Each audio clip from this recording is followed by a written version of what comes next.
Hello and welcome to Camp Xbox. Summer of Arcade was a fantastic time in gaming where every year Xbox would release one huge Xbox Live Arcade game for 5 weeks in a row. We've gone through the first 3 years and some hits have come out of the promotion. We are now in the year 2011 and once again we have some great ones. I put all 5 of them on today's list as well as a bonus game which we will get to. All footage was captured off of an Xbox 360 and I want to thank my YouTube channel members for their support. But let's go ahead and hop into this one. Summer of Arcade 2011 would kick off on July 20th with Bastion. This one cost 1,200 Microsoft points or $15. WB Games published it, and it was the first game developed by Supergiant Games, who most recently made the Hades titles. I remember this game coming out and making a huge splash at the time. It reminds me of one of the first Summer of Arcade games, Braid, capturing an independent feeling that kept things small scale, but had a lot of great ideas to back it up. Right off the bat, the first thing about this game that you'll notice is the striking visuals made for it. Mixing a colorful cartoon style with 3D characters, it creates something unique, and the hand-painted art style creates something gorgeous to look at. It's not just a style thing though, and it works into how you explore the world. The world slowly draws itself as you move along through areas. It makes the game feel organic and gets a nice sense of exploration. In this game, you play as the kid who's trying to rebuild the world after a calamity. You do this by collecting shards and rebuilding a hub world, which in turn helps you. Here you construct buildings that might help you upgrade weapons, buy trinkets, or give you other various upgrades. Also, a major part of this game is the narrator, something people love, but I honestly don't dig it. The narrator is dynamic, which is cool, but it still feels like a lot of repeated words, and it really doesn't allow you to organically take in the environment.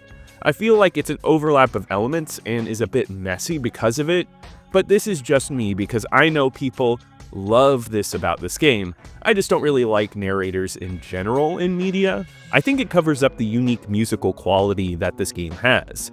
It's folky and evokes feelings of the American West, something that matches the beauty of the game. I like it when I can take in the visuals and music, and the combat as well is really fun. And it's been done so much in indie games at this point that it's hard to remember that this was an innovator upon release. Here you get a mix of melee weapons and guns, and you swap between them in fast fights. You can dodge roll all around, and with a mix of trinkets you can give yourself more critical damage or maybe more health. There's a lot of elements going on, and it's fast and fun. Going back to this one after such a long time, I'm reminded how good this game is. It's beautiful from the art style to the music. The gameplay feels simple while playing it, but it offers a lot of elements to make it interesting the whole time. And I might not really like the narrator. I will say though, it is very unique. Bastion is a great start to this year's Summer of Arcade. That a survivor? No, ma'am. It's a gas fella, forced out from underground. Kid pops him good. Fella got a piece of him though. Next up on July 27th, we got From Dust. This one was also available for 1,200 Microsoft points. It was published and developed by Ubisoft. This is a god game, a genre I don't have a ton of experience with. I've never played games like Black and White, and I've never touched this game till I started working on this video. I've known about it and always thought the art and the look of the game was odd and really stood out at the time. It's one of the 2 games today that I think leans towards an artsier side, but I really don't mind that. From Dust is a really interesting game. In this game, you play a floating cursor and you watch over a tribe. The tribe moves from area to area through portals and just lives their lives. They build up villages, spread vegetation, and hunt. Your goal is to watch over them, terraform the land, and lead them through evolution. You are not directly in control, but you control the land. It controls fairly how you'd expect, where you use the stick and you use the right trigger to pick up land and water, and left trigger to put it all down. See, for the tribe to level up, you need to make sure that they can reach statues to pray to. Kind of like lemmings, you need to make sure that the land is safe. So you move water and dirt in order to create safe paths. It's actually really neat how the physics are done in this game. You really can feel the effects of digging up land and blocking a river, making a river flow in a different way, and maybe flooding something you didn't want, or maybe you did want. It's all about planning things out to make sure everything is safe for the tribe. I like the physics so much, and I honestly could just play this as a terraforming game. I love seeing how the land can take new shape and allow the vegetation and animals to spawn in. It's satisfying to watch it happen.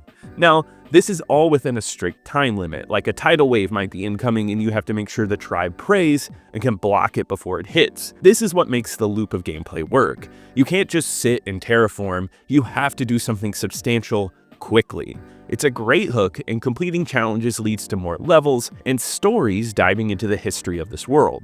The game has a very interesting look to it, and along with some odd sound effects, it gives this game a nice otherworldly feeling. There's not much like this game on the 360, and it still makes it fresh to this day. It has this oddly addicting quality to it that makes you want to see the next level and how much you can morph. It's a good part of this lineup just because of how different it is from everything else here today. This one is well worth checking out.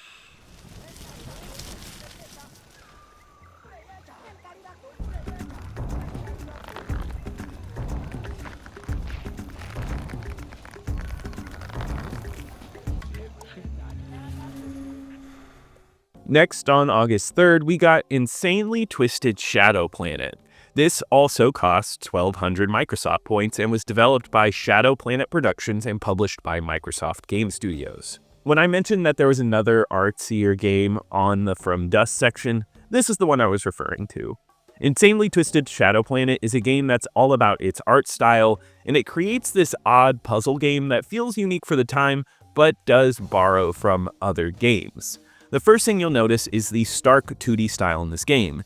It's heavy on the blacks, playing into the Shadow Planet name.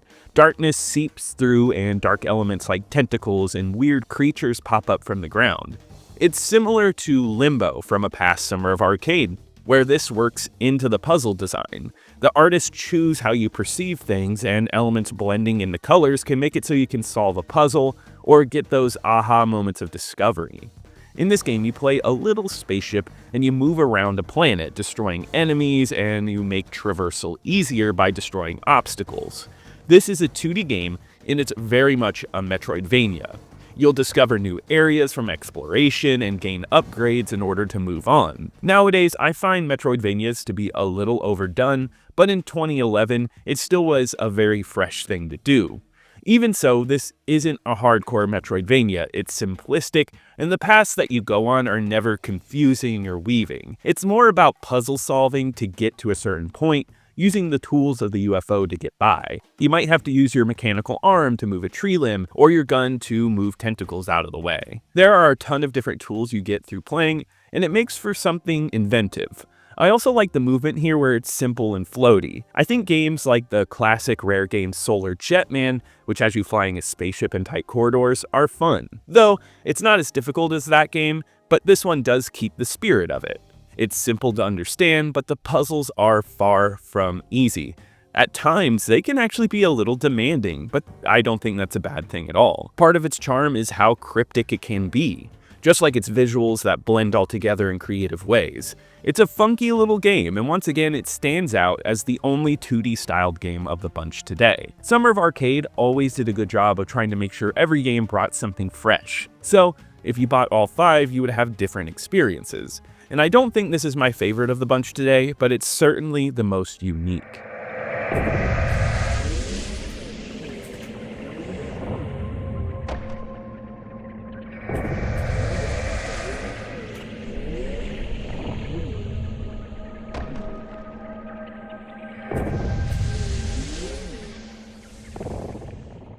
The fourth game released was on August 10th, and it was Fruit Ninja Kinect, and this one cost 800 Microsoft points or $10.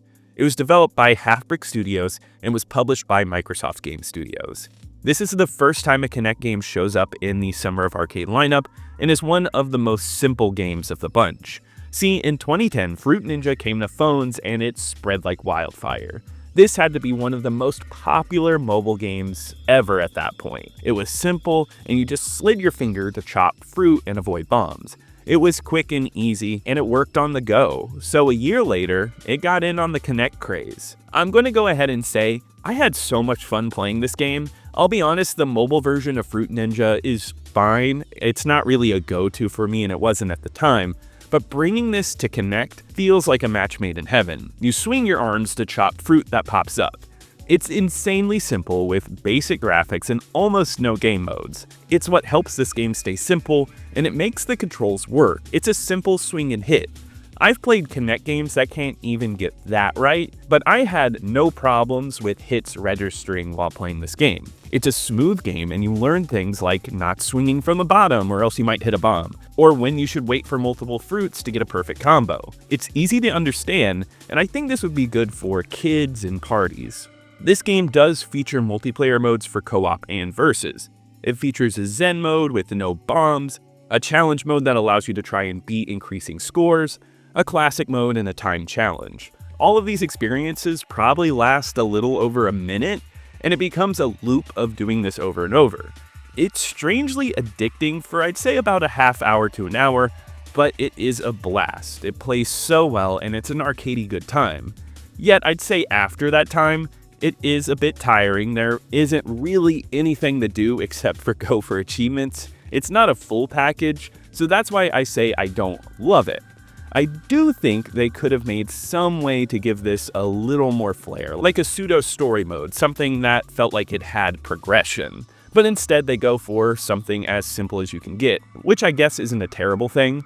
At least it works well and translates from phone to Kinect in a great way. I mean, just look at the gameplay here. Look at my shadow. I'm going at it having a blast. There's something to say about the simplicity of how this works. It's a good pickup and understandably the cheapest of the 5 today, and a good time.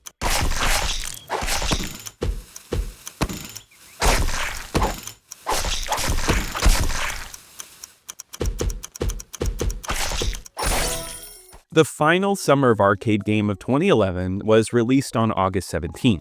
It was Toy Soldiers Cold War, which was developed by Signal Studios and published by Microsoft Game Studios. It was available for 1,200 Microsoft points. This is a sequel game that also had a Windows Phone port, which funny enough, I have actually played that version. Maybe Windows Phone games would be a fun topic to talk about one day. But this is a tower defense styled game, which is something that we've seen before in the Summer of Arcade lists, but this one has a unique enough aesthetic to make it stand out. Longtime viewers of this channel will know I love games where you're tiny in huge environments. It feels like you get to explore a new dimension and can offer great new perspectives and challenges. In this game, you play a group of toy soldiers that you defend from invading enemy toy soldiers. This is done by setting up many different types of turrets around areas, and this is all toy box themed. So you'll be doing this in a mess of different toy staples, like a toy desert or a little football field. This is where it shines the most for me. I love the toy look, and I think it gives the tower defense genre a little variety. The look of elements like a toy helicopter you can fly around leads into some fun explosions and elements.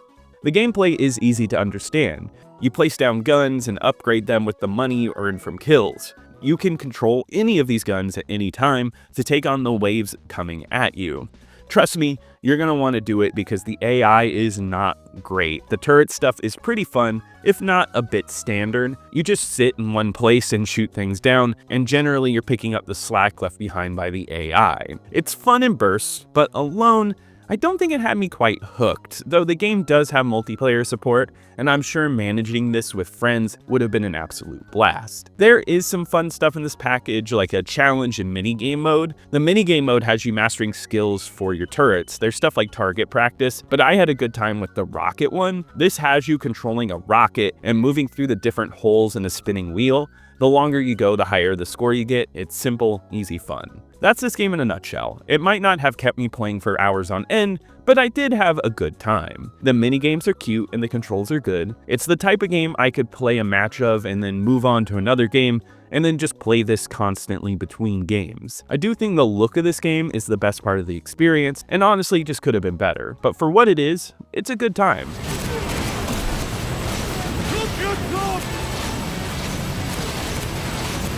Bring it on! That's one for Jimmy! You wanted a war? You got a war! Don't tread on me! Don't tread on me! Alright, so as a bonus, we have Crimson Alliance. See, if you got every single one of these games, you got this one for free. It was released on September 7th and was developed by Certain Affinity and published by Microsoft Game Studios. This is an odd one because if you decided to buy it, you could spend $10 on one character or $15 to get all three. It was a gaming model they were testing out at the time, and it just wasn't something that was really prominent in 2011, so I find that odd. Crimson Alliance is a co-op dungeon crawler with a wizard, mercenary, and an assassin. You can play alone or with a friend, and each one has different skills that you can use, such as more long-range moves on the wizard or more up-close attacks for the other two. I played all three, and each one was unique enough to make them feel special. They all played well, and though the combat is a bit mindless, it was fun. You're gonna go up to different enemies, hit them a bunch, and move on. It's a typical dungeon crawling RPG. You fight hordes, loot some gold and equipment, and then you crawl down in the dungeon even further. If there's one thing I don't like about this game, it's the look. It's a bit drab and dark. It features environments that you'd expect from a game like this. Old dark dungeons and with a not very interesting layout. Though the look of the game is not too special, it is at least fun. I have a soft spot for games like this where you just go around, attack, and loot. The looting system here is good, and swapping around equipment is always a good time. I also have to say, I played this one alone, and playing this co-op is definitely the intended way, and any game played with someone is going to be a much better time. Though not officially a Summer of Arcade game, it really doesn't rank amongst the bunch here today. I'd say it's actually the worst game I listed if it was counted. It's fun enough, but lacks a spark of ingenuity. But I'm glad this is not an official Summer of Arcade game, because otherwise this is a great lineup. Each one brought something fresh and unique, from artsy 2D side-scrollers to tower defense and a simple Kinect game. There's a nice mix here, and I'd say I had fun with all of them, even if some were a little flawed. 2011 was a solid year overall for the Summer of Arcade.